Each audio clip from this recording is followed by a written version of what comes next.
এটা কোনো ইসলামী ব্যাংকের মধ্যে সীমিত নয়, একটা রাজনৈতিক অস্থিতিশীল করার একটা প্রক্রিয়া চলছে। মানে স্পিকার, যে ফাইন্যান্সিয়াল ডিসিপ্লিন ছাড়া কোনো দেশ এগোতে পারে না। বাংলাদেশ জাতীয়তাবাদী দল ফাইন্যান্সিয়াল ডিসিপ্লিনে কোনো কম্প্রোমাইজ করবে না। এখন যে প্রসেসটা চলছে বাংলাদেশ ব্যাংকের মাধ্যমে, সেটাই তো উদ্দেশ্য। সরকার তার বৈধ মালিকের কাছে ব্যাংক ফিরিয়ে দেওয়ার যে প্রক্রিয়া, সেই প্রক্রিয়াটা বাংলাদেশ ব্যাংক বর্তমানে করছে।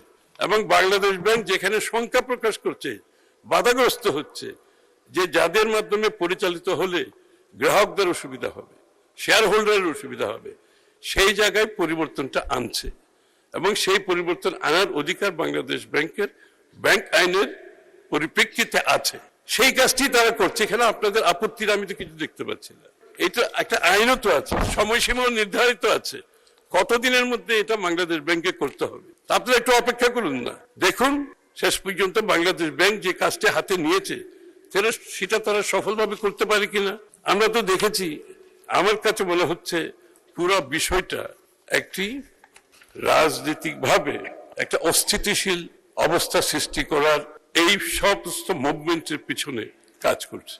এটা কোনো ইসলামী ব্যাংকের মধ্যে সীমিত নয়। মাননীয় স্পিকার, আমরা কিন্তু প্রতিটি ক্ষেত্রে দেখতেছি। নামিসা যখন মারা গেল, মাননীয় প্রধানমন্ত্রীর সাথে সাথে গেলেন, পররাষ্ট্রমন্ত্রী গেলেন, আমাদের ল মিনিস্টার গেলেন। ওখানে আমরা কি দেখেছি মাননীয় স্পিকার? Total mobocracy, উচ্ছৃঙ্খলতা। এবং যেখানেই কোনো কিছু ঘটছে সেখানেই মবক্রেসি, সেখানেই উচ্ছৃঙ্খলতা।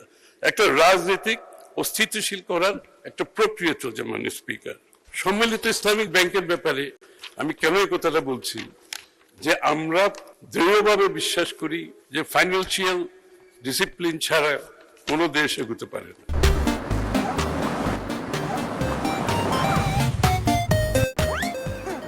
এবং যে কারণে বাংলাদেশ ব্যাংকে যিনি দায়িত্ব নিয়েছেন, একজন বলেছেন উনি ঋণ খেলাপি না, গভর্নর সাহেব ঋণগ্রস্ত।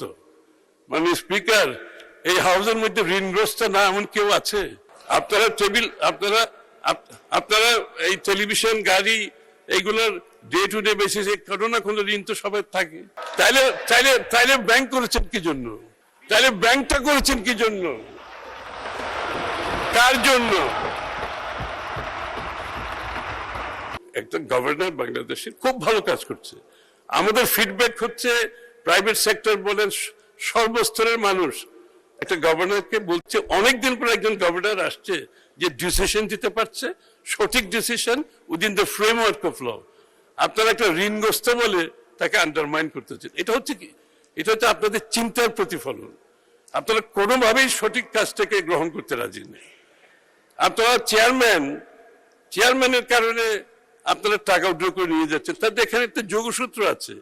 যারা টাকা নিয়ে যাচ্ছে, যারা ব্যাংকের ভিতরে বিশৃঙ্খলা সৃষ্টি করছে, ব্যাংকের বাইরে বিশৃঙ্খলা সৃষ্টি করছে, যারা এই প্রস্তাবটা আজকে এনেছেন, তাদের মধ্যে একটা যোগসূত্র আছে বলে তো মনে হয় আমাদের কাছে। বাংলাদেশ জাতীয়তাবাদী দল ফাইন্যান্সিয়াল ডিসিপ্লিনে কোনো কম্প্রোমাইজ করবে না, কোনো কম্প্রোমাইজ করবে না। এবং এটা বারবার আমাদের সরকার বারবার প্রমাণ করেছে। এটা আমাদের ফাইন্যান্সিয়াল ডিসিপ্লিনের কারণে, প্রুডেন্সের কারণে বাংলাদেশের ইকোনমি বারবার ঘুরে দাঁড়িয়েছে।